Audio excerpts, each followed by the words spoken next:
Tapos sinunod ko yung prutas para mas organized. Pero hayaan nyo na, first time pa naman. Palengke haul tayo mga sis. Galing kaming palengke ngayon. Gabi na.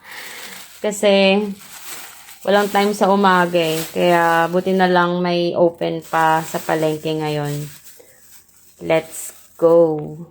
Palengke haul tayo mga sis. So bumili kami ng ampalaya, carrots, sibuyas, ang daming kamatis. Ang sarap kasi mga sis kapag hinahaluan ng kamatis yung ulam eh. Then meron din kaming saba, saging na saba. Mahilig kami sa saging na saba. Ang lalaki niya ngayon. Then we have apple. Bumili rin pala si Christian ng lemon. 2 piraso. Tapos apple. 3 piraso lang kasi hindi namin nakakain agad. Kaya nabubulok. May isa pang apple dito na mabubulok na. And then, ang gulo ng palengke haul ko, no? Dapat pala inuna ko yung gulay. Tapos sinunod ko yung prutas para mas organized. Pero hayaan nyo na, first time pa naman. Bumili kami ng curry powder.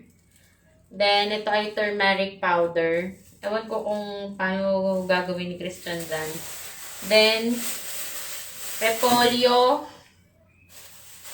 Bumili din kami ng calamansi. Kasi masarap ilagay ito sa ulam mga sis after. Pagluto na siya, yung parang pinapain-inan nyo na lang yung ulam. Yun, naglalagay kami ng calamansi.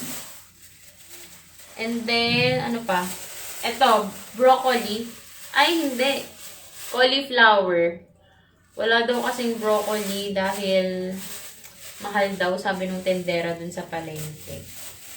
And then, we have, ano to? Cucumber. We have pipino. Kamote. Bumili si Christian ng kamote. Ilalaga daw namin yan. And then, sayote. Sayote?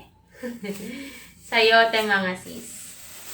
Ito ay good for 2 to 3 days na konsumo namin. Depende kung hanggang kailan siya mauubos. Pero ayun, more on veggies and fruits kami ngayon.